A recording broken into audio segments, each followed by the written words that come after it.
Technology isn't just a part of our everyday lives anymore. It's become a frontier for global powers, with India right in the mix. So why not join the conversation? Take the Technopolitik Survey, created by researchers at the Takshashila Institution. It's just 10 simple questions, but your answers could help shape India's strategy in navigating the fast changing world of high tech geopolitics. Your voice matters, so let's make it heard. The link is in the bio.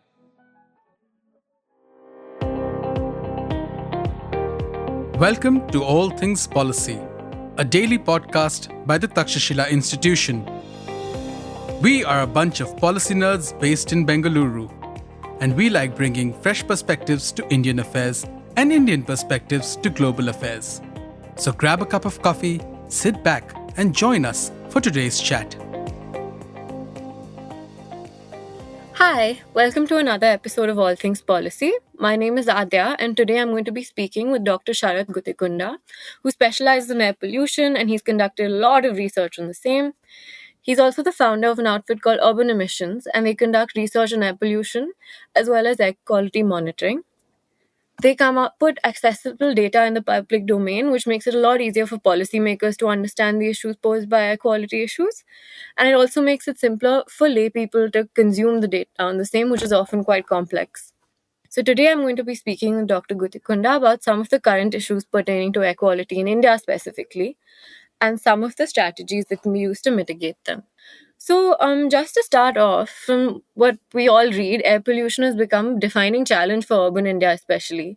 There's visible effects like smog, invisible consequences on public health, and despite there have been significant efforts, especially in the last couple of months, some areas such as parts of Delhi still have air quality that falls on the very poor end of the spectrum. So, if you were to start off by explaining the current state of India's air quality crisis to someone who's unfamiliar with it, what would you say the most pressing issue is that we need to address immediately? Thank you, Adya, for that generous introduction. A lot of the material that I'm going to discuss with you, it's also posted on our website. So I will really encourage all the listeners to browse through our website to go through some of these stories as well. Very importantly, in a quick snapshot, if the question is air quality in India bad? It's very bad. And there are pockets where air quality is very, very severe, and there are pockets where bad. If we go through WHO guidelines, then we don't have a single district which will qualify to adhere to that guideline number. So when here I'm talking about one particular pollutant, particulate matter PM2.5, which is any particles with aerodynamic diameter less than 2.5 micron. It's very small, about 1/4 of hair size. WHO guideline for this is 5 micrograms per meter cube. And on average, across India, if we average the concentrations that we see for this particular pollutant, it averages around 50 to 60 micrograms per meter cube. Means 10 times more than the WHO guideline across the country. Northern India experiences much more higher averages than the southern India, mainly because of the land sea breeze that southern India experiences, and then the northern India is a lot more landlocked, so the numbers are much higher. So northern India's averages are around 100 micrograms per meter cube, and then the southern India's averages are around 30 to 40 micrograms per meter cube. But in a nutshell, if we have to say India's air quality is bad, then answer is yes. Okay, that was actually quite a sobering reality. I think a lot of us, when we think of bad air quality, we think of northern India. But the fact that almost all of India has horrible air quality, far beyond healthy levels, is, I think, something that people don't speak about enough. So, from what I read some reports which said that fine particulate matter shortens most Indians' life expectancy by about 5 years. What do you think needs to be prioritized to address the public health aspect of air pollution? And I'm a number cruncher, so I'll come to this from two different angles. So one, we need to educate the general public on how bad the air quality is, which means that we need to really understand what kind of numbers are we seeing on paper, and then how much of the pollution are we breathing in reality when we are walking on the roads or even spending time inside the house. So there is a gimmick here. The national standard for PM 2.5 is 40 micrograms per meter cube.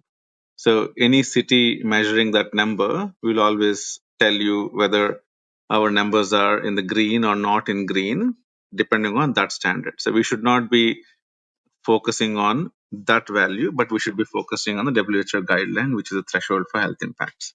So we need to educate people on that fact that how much of the pollution are you really breathing, which is above threshold to your health. Second is also trying to convince both public and the public bodies what are the measures that we can actually take to control these pollution levels. First, very, very important thing is we have to control these emissions that contribute to the pollution eventually.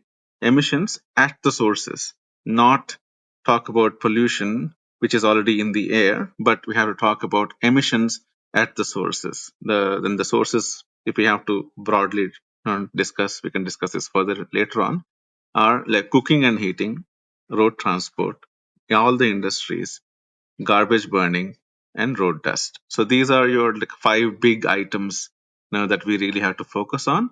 And then we have to sit down and basically discuss, okay, emissions from this is affecting my health. What can I do?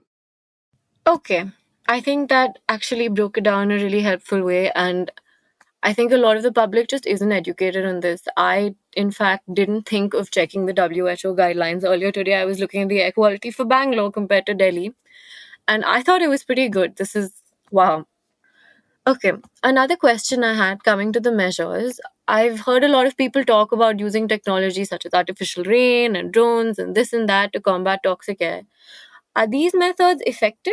And for like a country like India, there's sometimes we're pressed for resources. Do you think these are cost-effective short-term solutions, or does it make more sense to resort to measures, things like the odd even scheme, for example, where the onus is on citizens to comply and actually work towards lowering emissions, as opposed to like a larger government action, which may be more financially burdening? Again, I think the key word here is the gimmicks. When we talk about artificial rain or these purifiers in the middle of the road or smog towers, these are all gimmicks. So they're only talking about managing the numbers just for a temporary relief, mental relief, not even physical relief. It just basically feels like there's something is happening, but nothing is really happening. If we really want to control air pollution, we really have to go after the emissions at the sources. So the 5 broad sectors that I mentioned, we really have to go after the emissions there and make sure that they don't come into the picture. Okay. Mathematically speaking, pollution means when we measure pollution, it's reported as micrograms per meter cube. So mathematically, it means that the top numerator is emissions, denominator meter cube is air, volume of air. Volume of air we cannot control. It's a dynamic thing. Air is blowing left, right, and center. Rain is happening sometimes. Rain is not happening sometimes. So we can be happy when the rain is happening, which kind of scavenges everything away. But what we are not controlling is the numerator, emissions. So the pollution levels will go down only if we control the emissions on top.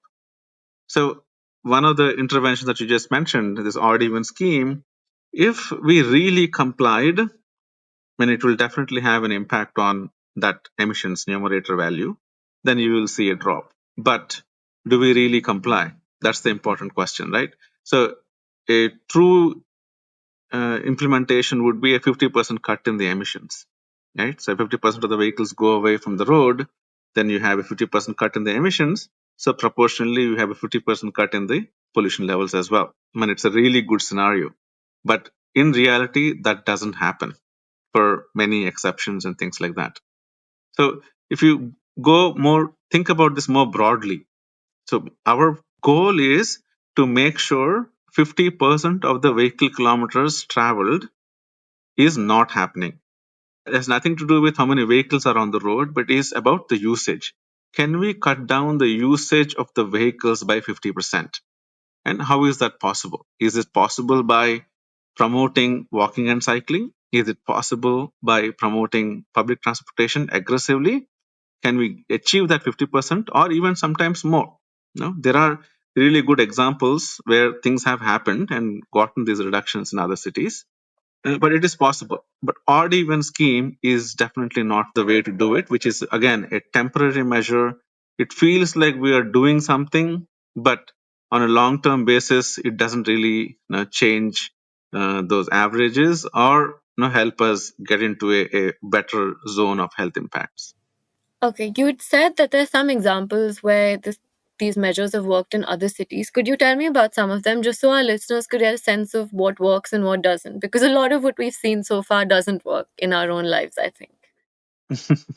um, so, for example, Bogota, Colombia. So they do a couple of things which are really fascinating. If we talk about bus rapid transport, where lanes are dedicated for buses and across the city, not just for one or two lanes. Bogota has done it superbly well. I mean, they stand out at the top as the model to replicate in a lot of other places as well. So in Latin America, one is Bogota, another one is Brasilia in Brazil. Both of them are really good examples to look into. And Bogota also does something else, which is called a program called Ciclovia. On Sundays, they block out about 100 to 120 kilometers across the city. No vehicles are allowed on those roads, and only for people to enjoy those roads for cycling, walking, skating, or any other social events and things like that. So it really let people understand the potential of non-motorized transport. So that really then, come Monday or Tuesday, the same people who were doing this on Sunday, they'll be like, oh, maybe I should try cycling some more. So that also puts a little pressure on the city to provide resources for cycling. Right? So talking about cycling, a really good example is Netherlands, Copenhagen, Stockholm. So they really, if you look at the stats, 50 to 60% of the trips that happen to work and to school, they happen through cycling and walking. Now, but the city has to provide that infrastructure. The city has to provide that safety net for non-motorized travelers that you can take the cycle and go cycle for 10 kilometers and reach from point A to point B. Okay. And in Paris, again, they really have done a great job with increasing the number of lanes for cycles, especially after COVID. So during COVID, they really marked out a lot of roads. They almost doubled the number of kilometers that are there for cycling, and increased even more during the Olympic Games last year. Um, and really set up a good example for how you can increase the level of non-motorized transport network in the city in a very short time. I mean, they've done this in like about 4 years, which is remarkable. Wow, that's actually super interesting. And I think it would be wonderful if we got to see even some of these measures being implemented on a wide scale in India. And I think it would be interesting because I do think, like you said, when people do see the alternative forms of transport, that they're more likely to do it of their own will, even when they don't have to, let's say on a weekend. Another thing I've been wondering a lot about is transboundary pollution, and large parts of India and Pakistan are supposed to have a spillover effect on each other, from what I understand. How exactly does this work? What's the science behind this? Main science is basically air pollution has no boundaries. There are no political boundaries. Now you burn something on this side, it will go to the other side, and you burn something on the other side, it will come to this side. That's bound to happen. But during the winter season, the Indo-Gangetic Plain, which stretches all the way from Pakistan to Bangladesh and down, it's a very cold belt with very low moving winds. So what happens is anything that comes up that stays in that zone for a very long time, and slowly moving from west to east, and starts contributing more to the lower levels of air pollution.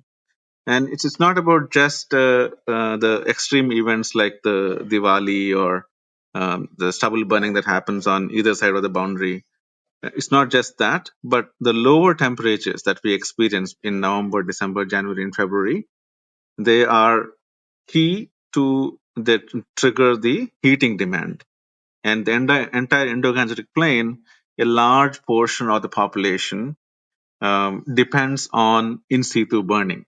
Unlike in developed countries, we don't have district heating, hot water going through pipelines and things like that. We don't have those. A lot of the households use in situ burning, and that burning is supported by coal, biomass, waste, anything that they can burn basically. And these emissions stay in the air for a very long time, this entire winter period, and they slowly contribute to those high numbers across the region. And if we can track this mathematically through chemical transport models, and we can assign how much each of these regions are contributing to each other. So this is where a technical term called airshed management comes in. So you can actually create airsheds, regional airsheds, where we have pockets of high emissions from different sources, and how are they contributing to other regions, and vice versa. So you can actually track that, and going forward, use the same information for some policy measures. Okay, so how would those policy measures be made using this information? Because clearly this requires collective action, and I think thus far countries trying to tackle this independently hasn't worked very well. So what mechanisms could be implemented here? I think in terms of both monitoring as well as mitigating the impacts of the terrible, terrible air quality that goes across this region during winter seasons, especially. The entire Indo-Gangetic plain, there are two things that need to happen. So one is, of course, at the regional scale, smaller airsheds, they will have to tackle the emissions within their airsheds. And you basically you account for it first through modeling and monitoring and some statistical analysis, saying if my airshed, if you draw a pie for that airshed, how much of the pollution in my airshed is coming from the sources within me, and how much is coming from the outside of the boundary, airshed's boundary. And if that outside fraction is very high, then of course you really want to make sure that your neighbors are um, trying to do something similar to what you're doing for the emissions in your sources. So there are two things that need to happen. One, a regional airshed management. So within the region, you try to control and manage your emissions. And two, you need to have an international cooperation between the regions. Here I'm saying international because you're in the Indo-Gangetic plain all the way. It goes all the way from Pakistan to Bangladesh. So all of them are contributing to each other. Then you need to have a cooperative agreement between them. So that cooperative agreement kind of exists in multiple ways, but how much of that action is actually happening, again, that's something that we can, it's up for discussion. There's something called a Malé Declaration, which is for all of South Asian countries. They actually get together every year and discuss exactly this. Now, what kind of pollution levels are we experiencing in the region, and then what needs to happen going forward now, within the countries and also between the countries. And there's another one also happens with the SARC countries, but I'm not really sure of some of the details that happens. But the Mali Declaration is something that's worth following up. Okay, that's something I'm going to read up on.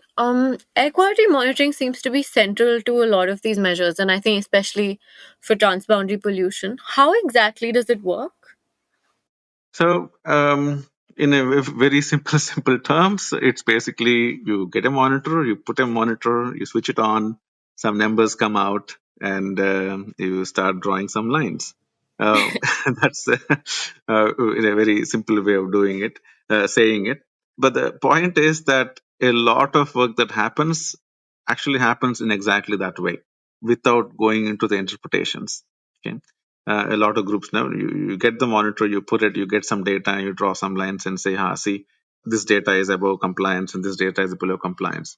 I think what we need more is two things. One, of course, we need a lot more monitoring, both across the regions and other countries as well. And two, the interpretation capacity. Okay, so if my number is 50 micrograms per meter cube, so why is this 50 micrograms per meter cube? Okay, we need to get to a point where we are able to even break that up, break that 50 up, break that 100 up, break the 200 up, and say that, okay, my 200 micrograms per meter cube is because of X percentage from transport, X percentage from cooking or heating, X percentage is it's not in my control, it's coming from somewhere else, things like that.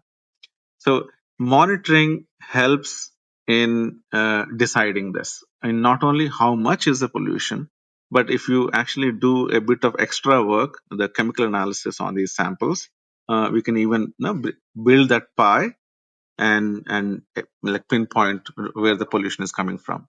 Definitely, this part of the work needs to happen a lot more than just putting the monitor and getting the numbers. Okay. So I'm sure with every form of data collection analysis, there must be like area specific issues. What are some of the challenges that come in the way of air quality monitoring in terms of accuracy as well as interpretation? No, excellent question. I mean, this is something that we've been digging a lot more recently.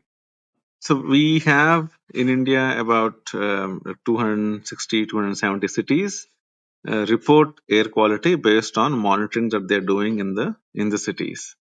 But 80% of them report the air quality based on only one monitoring station. Okay.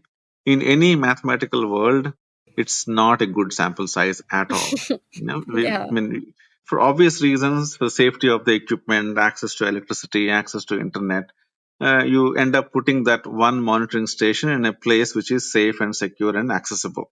So, which is logically makes sense, and which is the case in this 80% of the cities. But it is not representing what we are actually experiencing in the cities. Okay. So this need to change. This is a big problem in the data that comes out, especially in the air quality bulletin that's published at 4 p.m. every day. So we need to now find a way to expand that number, the number of monitoring stations. If I mean, there is a threshold, mathematical threshold above which we say that the sample size is really good, which is either 4 or 5. So 5 is like, let's go with 5 because 5 is a really good number. So if any city has like 5 monitoring stations, we say that, okay, it's a good representative sample and we can actually build trends and stories. And, let's talk about what city is experiencing and things like that. That number, we have only 15 cities. Only 15 cities have 5 or more stations in the country. Okay. Wow. I mean, That's it's a scary. pity. Yeah. So it's a pity. So this is a big bottleneck in monitoring. So on paper, we have 270 plus cities reporting air quality data, but mathematically, like we feel only 15 cities are actually representing what they're experiencing. So that really need to change. Another bottleneck comes in this exercise is because of the cost. This monitoring exercise is not cheap. It needs the equipment, it needs people to maintain, and it also has good operational maintenance costs every year. A good continuous monitoring station which measures all the things that city needs to measure, it costs anywhere from 2 crores to 3 crores. And you have a operational maintenance cost of about 10% every year. So it's not a cheap thing. But I think we have a new generation of sensors which can supplement this. So what we are suggesting is not a full replacement of this high cost equipment. We definitely need this equipment so that we have a good baseline information that comes into the picture. But we can also supplement this with these low cost or medium range sensors. They cost anywhere from 50,000 to a lakh. Then we can increase the pool of information. You can calibrate these sensors, validate these sensors to make sure that they behave well regularly, not just like once in a lifetime, but regularly, every month, every 2-3 months, you calibrate them and validate them. Then they're giving out these numbers well.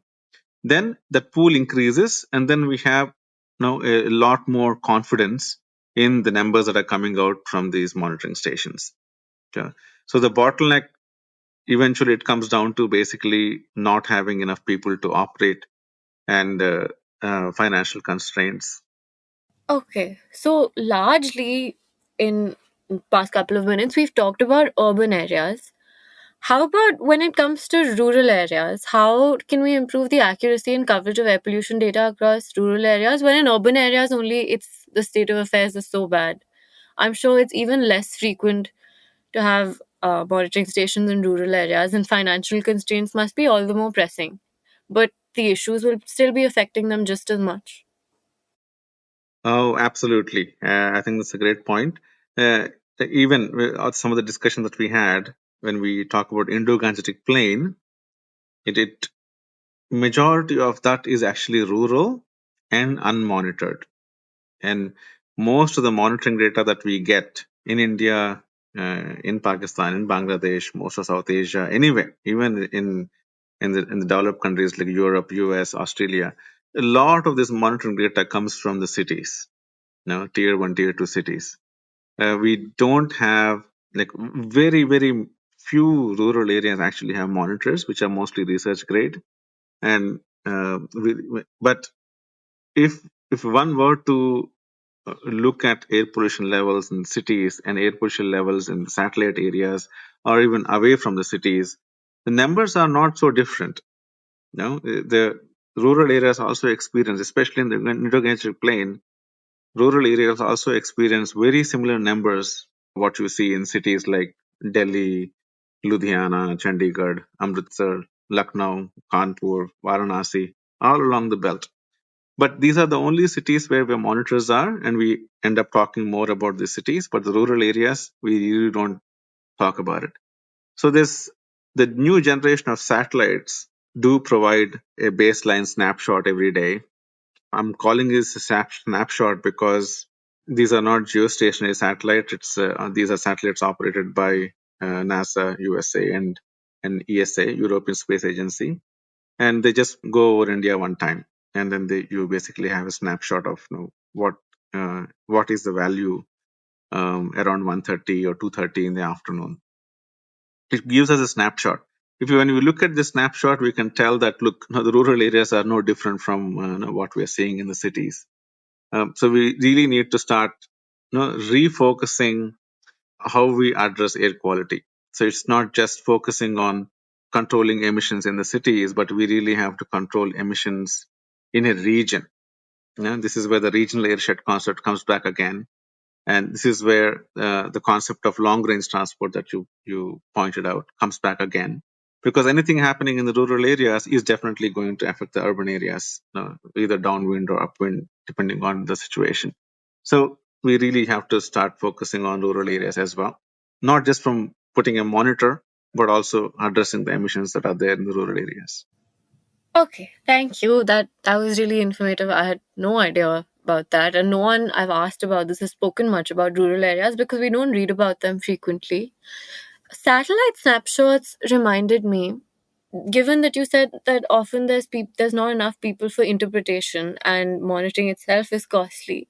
Are there any new and emerging technologies that could lend themselves to help combat the problem? For example, could AI help forecast air quality data? Yeah, in a long-term basis, definitely that's going to happen. But you have to keep in mind that AI is not going to generate numbers on its own. It needs some data to feed itself, and then when that program will regress it, build trend lines, regression lines, stories with different parameters, and then eventually it has enough learning that happened internally that AI can also generate what will be the pollution tomorrow or next hour or even next minute. So that can eventually happen. But to get to that stage, we still need the data. We still need those baseline information.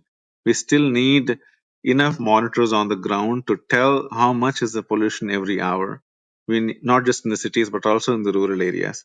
We need enough modeling work that needs to happen on the ground to tell what kind of emissions are happening across the region, no, not only in the cities, but also in the rural areas, and go through a round of what we call as chemical transport modeling to know how much of the emissions in which region are affecting air quality in the region itself and also in the other regions.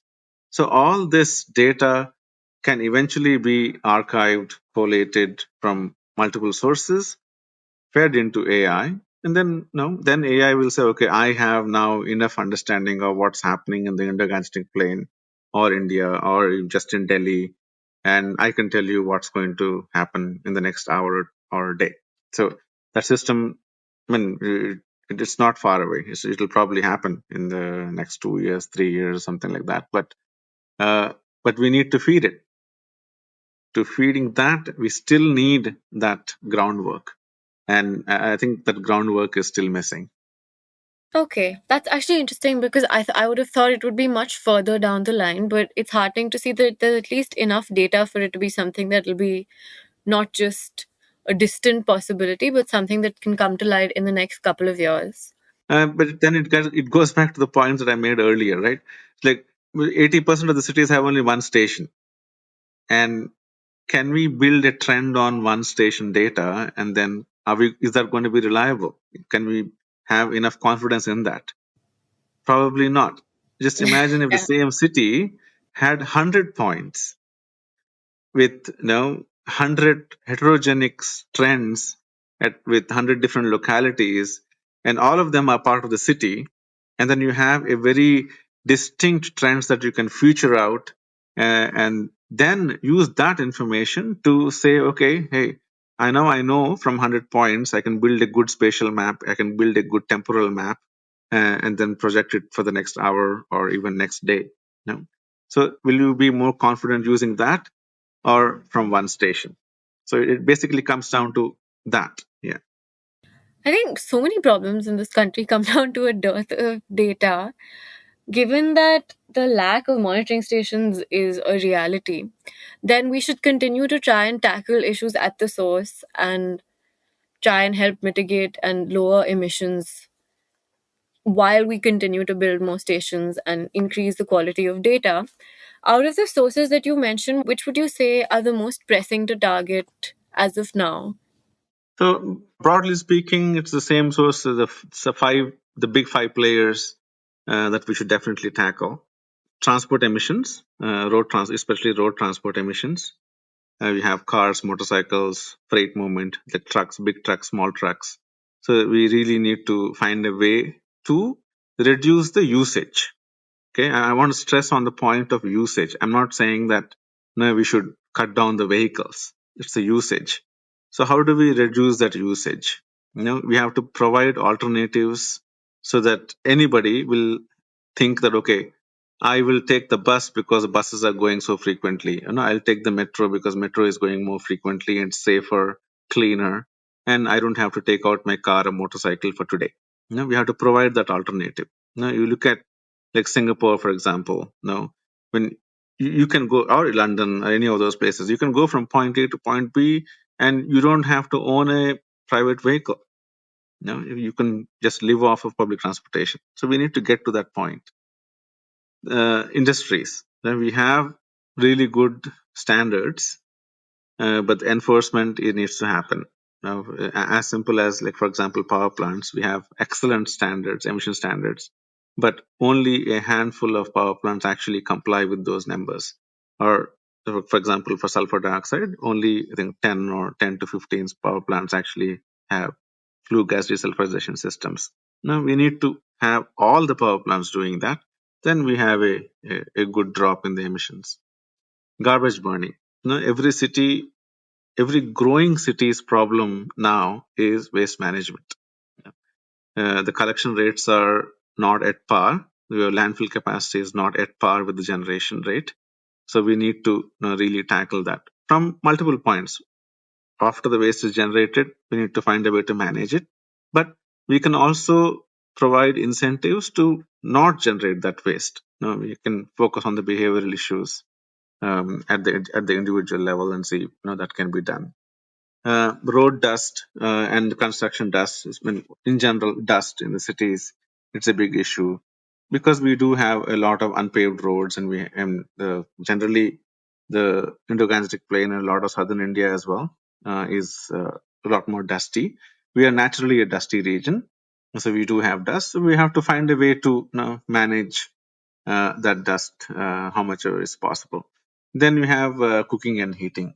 Cooking, I think we have done a really good job by providing more LPG connections under the PMUY. There is also a lot of effort in trying to push for more refueling and reusing of LPG. And there is also a good awareness for using electricity for cooking. That program is also going on. But heating is something, it's still in situ. It's not, when people don't use LPG for heating. A lot of areas, especially the Indo-Gangetic Plain with very low temperatures in the winter time. So then that sector is still contributing to our winter problem. So it's something that really need to be addressed. So these are our 5 big players. Things can be done systematically, but we have to think of this from a long-term perspective and not try to do it. Okay, I'm going to try doing something on each of these for the winter time and not worry about it for the summertime. Then we don't have the continuity. So we really have to put our foot down, think about it from a long-term basis, and then try to do it as much as possible to bring cuts in emissions in each of these. So another point that you mentioned before this is the monitoring is a problem. Monitoring is a problem, both financially and personal wise.